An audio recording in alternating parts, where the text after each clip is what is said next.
Hi everyone, welcome back to my channel. So it has been a while since I filmed anything and a lot has changed in that time, mostly for the good actually, which is amazing. So I'm just going to jump straight in because there's so much to talk about. But the main thing for me would be where my pain is at now and where I'm at with the addiction side of things and how I'm coping with everything. So, as I said, it's been a long time since I last did an update. I've just had so much going on, but I went to see my physio and she's an amazing woman. She has done absolute wonders for me. And I went to see her and I broke down and I just said how fed up I was of everything. I'm sick of being in pain. I've had pain for 20 years of my life. I've had some form of back pain. Obviously it got a lot worse when I had my car accident, but I'm just fed up of it. She was so lovely to me and she got me on the bed, she got me to lie down, she moved my leg literally like that, and the pain that shot down my leg from the outside of my leg all the way down to my foot was like nothing I've ever felt before. And she was like, well, that's strange. So she moved my leg again. She said, is that in the same place? I said, yeah. She did a little test on my toes and she kind of smirked and was like, well, this is something completely different. Yes, your pelvis is out, but you have a bulging disc and that's what's causing the sciatic pain through your leg. And she said, this is something we can deal with. We can fix this, which was like, oh, okay. I'm not used to being told that things are easily fixed. So after that, she told me I cannot sit down for 3 weeks, which seems excessive, but essentially my disc at my lower back was bulging. So obviously between everyone's vertebrae you have your discs and then there's like a jelly-like substance in the middle, and if that pushes out to the side, which it does on most people have some form of a slip disc somewhere down the back through falling over, car accidents, all those sorts of things, and it's fine until it's pushing on a nerve. For me, obviously in my lower back it was pushing on my sciatic nerve, so sitting down is only going to push that more onto my sciatic nerve and is not going to help. So I need to stand up to help push it back in essentially. So only time I sat down was literally to go to the toilet and to drive to work. At work I had to stand up. We had a standing desk, so that wasn't too bad. At home, eating, drinking, anything had to be standing up. I could then lie down to watch TV, obviously go to sleep, but for 3 weeks I did not sit down, which was fine actually. I didn't really mind that because I thought if this is going to help me, it's a very small price to pay. So I did that for 3 weeks, absolutely fine. And I started to notice quite quickly, actually this seems to be helping, because she'd given me some exercises to do as well to help to push the disc back in place. Literally only once or twice a day I would have to do these exercises, or if I did anything strenuous I would have to do them as well to help push it back in place.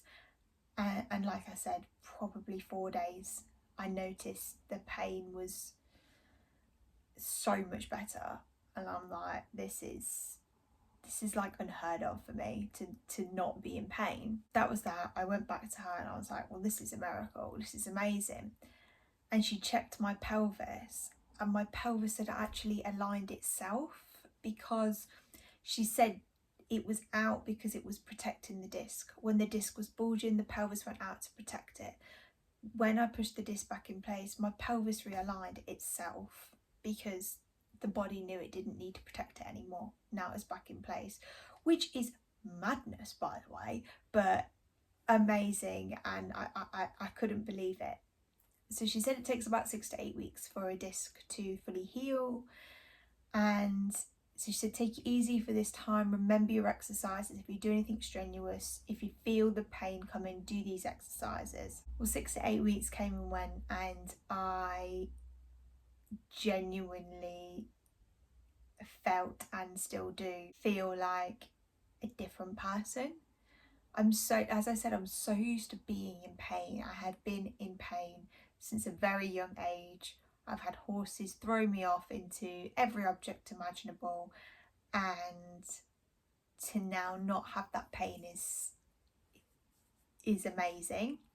I still occasionally, if I do anything too strenuous, if I'm sort of leaning down or bending forwards for too much, I can feel it, but now I know what to do to rectify it before that gets any worse. And my physio had got me in to see a pain management specialist, a doctor, who did an MRI scan just to make sure that there was nothing else, because as much as my physio knows she hasn't got x-ray vision, she can't see for sure that there's nothing going on. So we had an MRI, came back clear, and I originally had a slip disc in the top of my back as well. Both of them are back in place, completely fine, nothing. Again, amazing. Like, you can't believe that something that sounds so serious can be put back in place with a few exercises.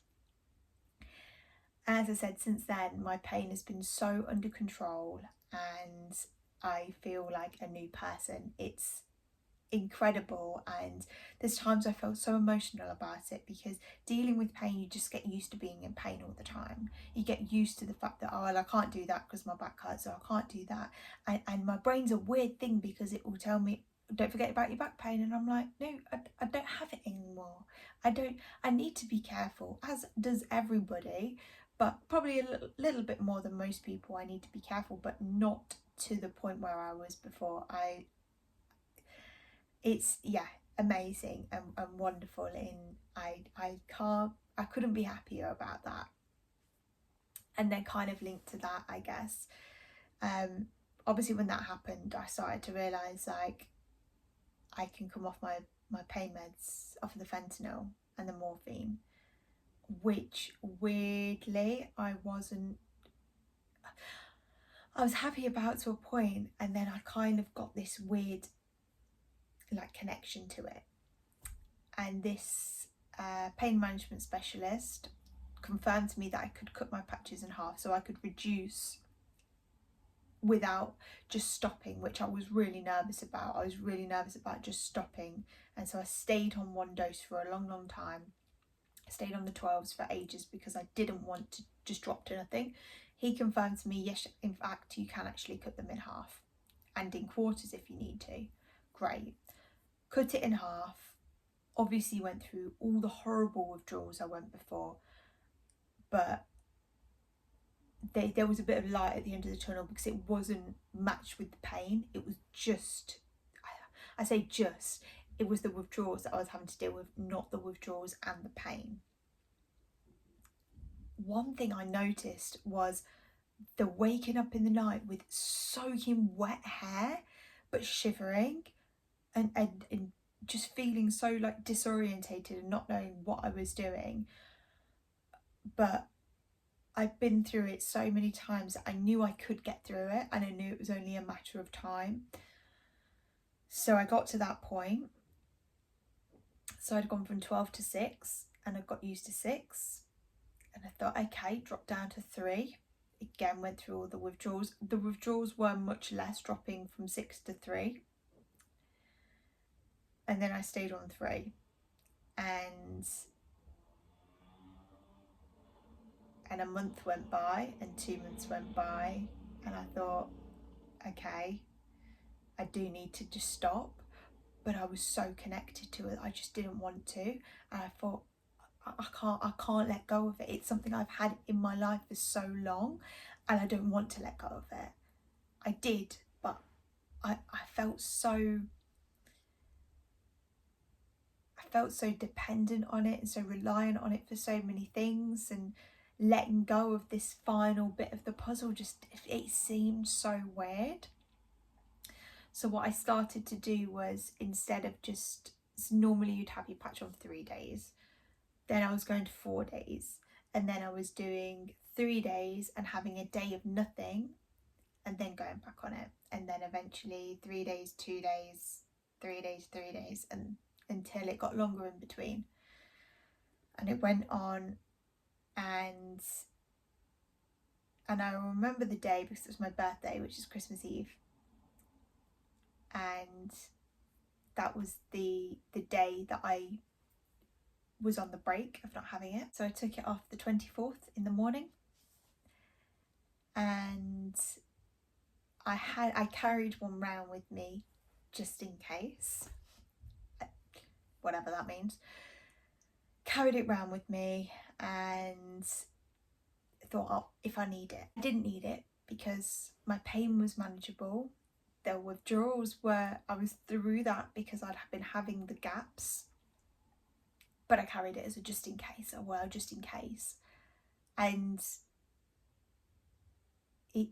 about a week later, I realised I hadn't put it on. I hadn't felt the need to put it on, and I'd forgotten, which is the best thing, is when you forget, because then you know you don't need it. Your body tells you don't need it. And it was amazing because it took me a week to realise that I hadn't put it back on, and my other half was like, wow, that's amazing, clearly you don't need it.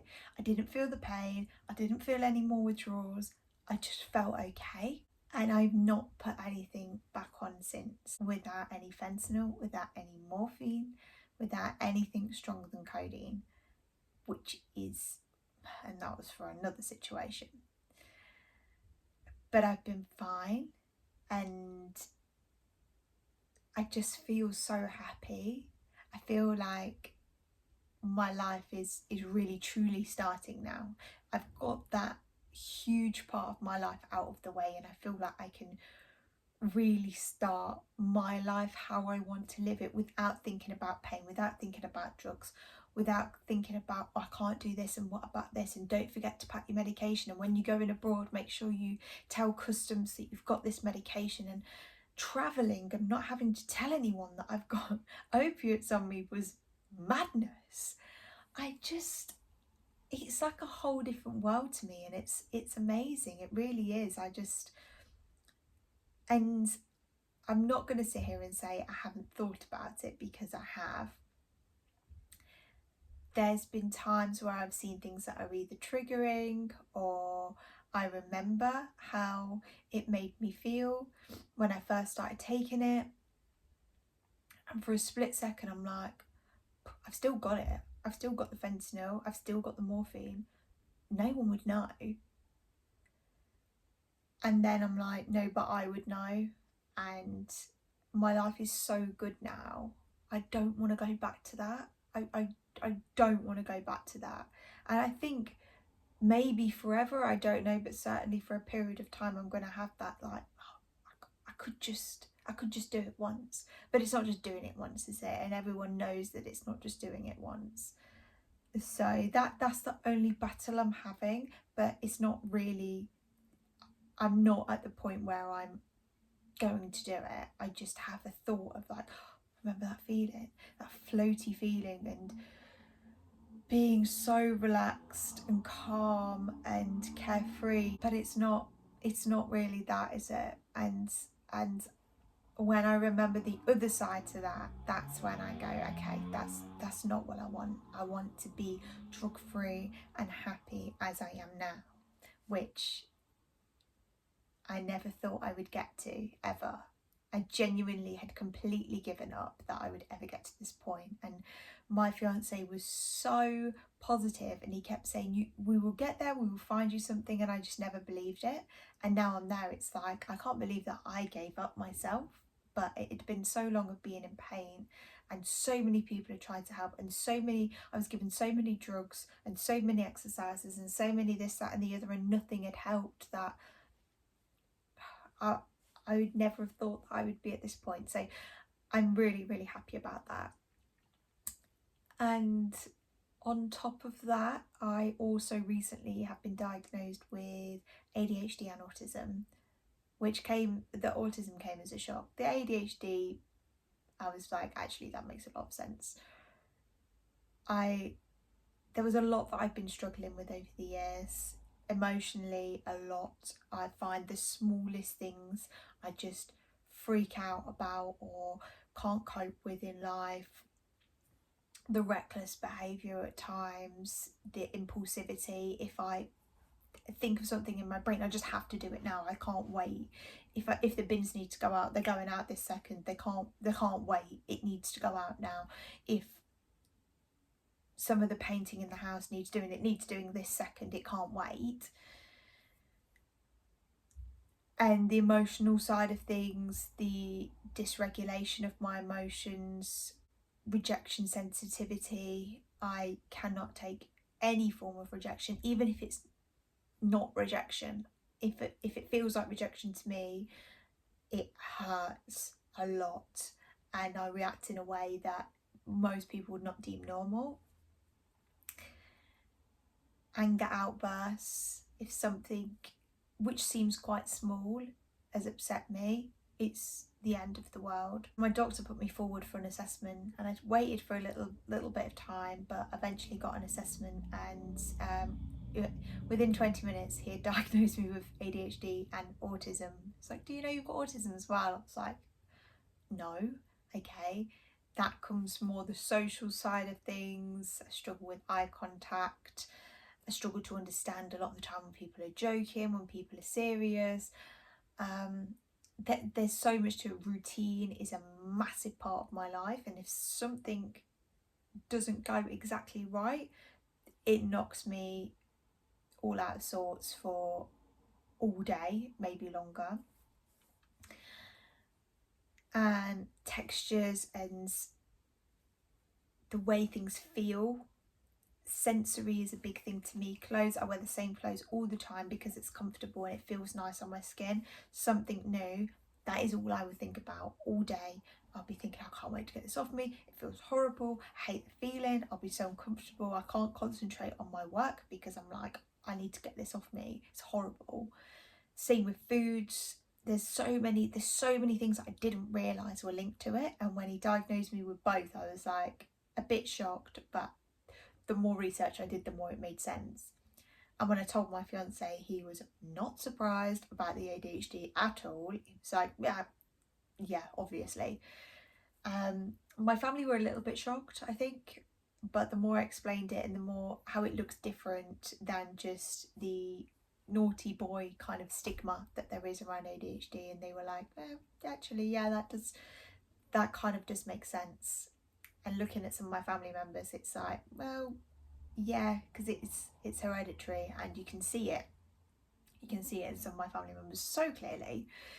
So that's been a big one as well. And they said they offered me medication, which I tried 3 different medications. The first one, when I first took it, was amazing. My brain was quiet. It was quiet. There was no noise constantly going on and on and on. I drove to work and I was like, I didn't think about anything but the drive. Not like, do this, don't forget to do this, remember to do this, blah, blah, blah, blah. That's my brain normally. But after a few weeks, it wore off and it didn't help anymore. The next medication didn't help at all. The final medication did help, but it dropped my blood pressure so much to the point where I was passing out, and I felt like I couldn't drive, I couldn't even walk, because every time I stood up I thought I was going to pass out. So quickly got off that. There's one last one that I'm waiting on to try, so I'll keep you updated and see if that works. But if it doesn't, I feel like I'm at a point where I can manage my kind of symptoms now. I feel like I'm always going to struggle with certain things, and I've always felt weird, different, and I've never understood why, because I've been diagnosed with depression, anxiety, bipolar disorder, schizophrenia, borderline personality disorder, eating disorders, everything you can imagine I've been diagnosed with at some point, and no one ever thought to look at ADHD. And I think there was just no understanding of it within doctors, even within mental health, there was no understanding of it. And now I think it seems so obvious. And I think things are changing in the world where more people more women especially are getting diagnosed because people are more aware of what it looks like in women and how different it looks to men and boys. But yeah, I think I can manage myself now. I can manage my expectations. Everyone around me knows. They know when I'm in my hyperactivity, just leave her to it. She's fine. She's When I'm comfortable around people is when the real kind of hyperactivity comes out, around my other half, around some, not all, some family members, very few friends.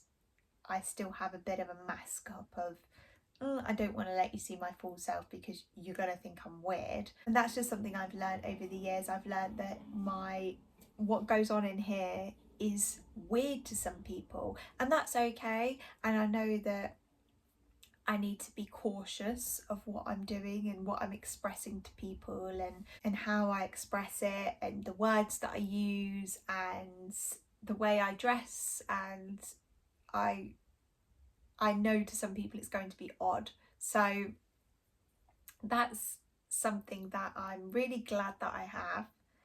And I'm keen to try this medication, but I'm also content with the fact if it doesn't work, it's okay. I'm at a point now where I can cope. When I was younger, I couldn't cope with it, and now I know that it's ADHD and the autism as well.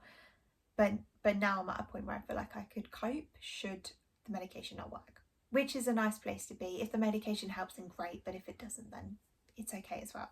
Something that I kind of touched on as well when I mentioned about coming off of fentanyl and morphine was that I'd been on codeine since then.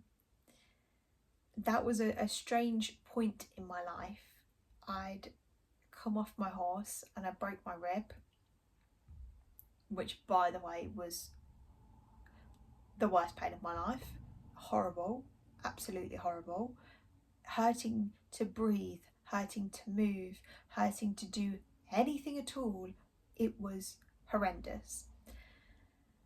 And the doctor gave me stronger codeine than what you can buy over the counter, and it took the edge off.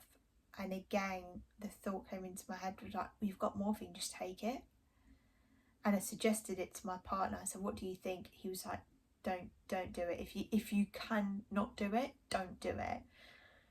And it was there, and I just kept thinking, oh, just take it, take the pain away.